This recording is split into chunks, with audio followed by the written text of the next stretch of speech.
Hey y'all, Jamie here. Proud 56-year-old trans woman from New Orleans. So, where last I left off, you know what? I had done a pageant in New Orleans on the West Bank at a tiny little redneck bar called the Full Moon. And they were holding the Full Moon pageant. I competed. I won. By all the judges' calculations, I won and I was crowned and I was doing my number. There was another girl that had competed that night named Sweet. Sweet was the house favorite because she went there on a regular basis and the people knew her that went there, and the owner of the bar liked her and wanted her to have it. But I won and she got first runner up. So I go up there and they crown me and I'm doing my whole, acceptance number. And the owner of the bar comes running up onto the stage from out of the back room, waving a piece of paper in his hand, and grabs the crown. Literally grabbed the crown from my head and snatched it off my head and gave it to Sweet.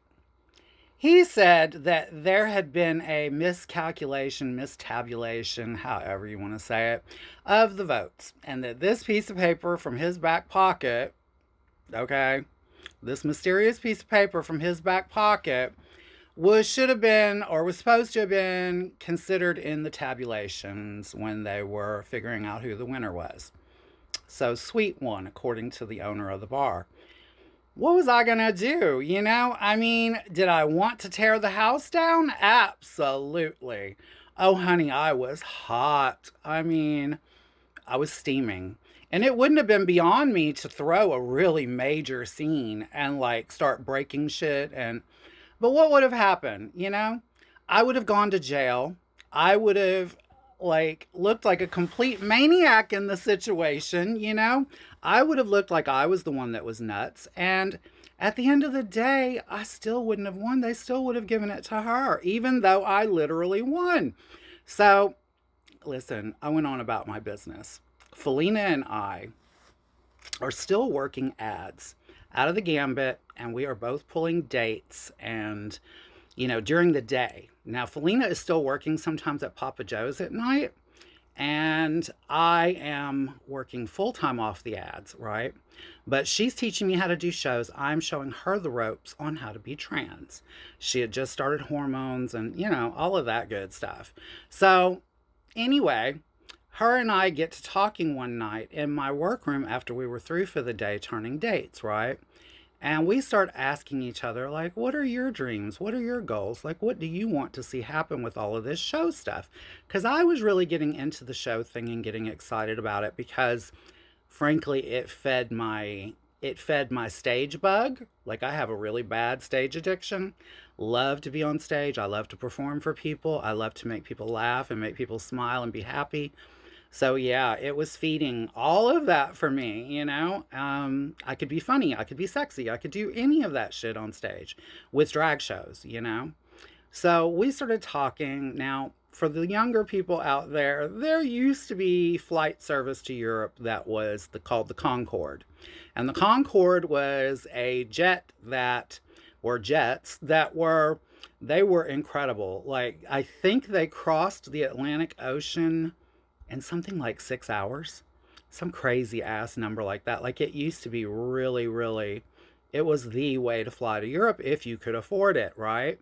So, Felina and I are talking, and I'm telling her, that would be my dream. My dream come true to fly on the Concorde and go to Europe. It was still in service back then. And to perform all over Europe. I wanted to perform and do shows and have fun and meet people and make connections. And it was just my personality. I'm a big old extrovert, in case you haven't noticed. So Felina and I decide she has all kinds of goals too. Her dream was, and I believe still is, to be the Miss Continental. And for any of the other dolls or LGBTQ folks out there watching this, y'all probably know what Miss Continental is, okay? Was always her dream. Was always her dream to win Miss Continental. So we decided to start our own production company. That's right. We were going to start our own production company and we were going to produce shows and hire girls to perform with us. And, we were going to do our own thing and we were going to make this thing kick off and we were going to, We started off with shows, but then we decided we wanted to own a pageant. Like, we decided instead of just hoping to win pageants on our own, why not see what it would be like to own one, right? So we decided to start a Miss Gay North Shore pageant because there wasn't one at that point. And me and Felina had found a man who had a computer, who did computer graphics work, and he worked it all out for us and made up our poster, made up our ads. And we were supposed to do the return favor that we were doing for him in order to do all of this computer work and graphic work for us was for us to deliver these little gay papers that he produced and published, from home. And we were supposed to go bring them around to all of the bars and bookstores and all of those kind of places right around the quarter in the city. So we said, okay, fine.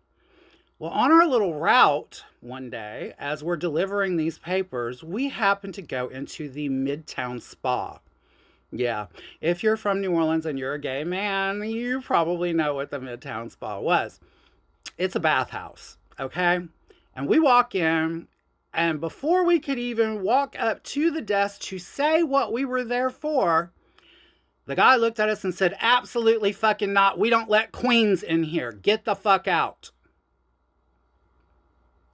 If y'all want to know what happens next and how we handled that, honey, y'all know the routine. Be here next time and I will too. I love you all. I love you all for watching, and I love you for the comments. I will talk to you later. Happy Pride, y'all. Bye.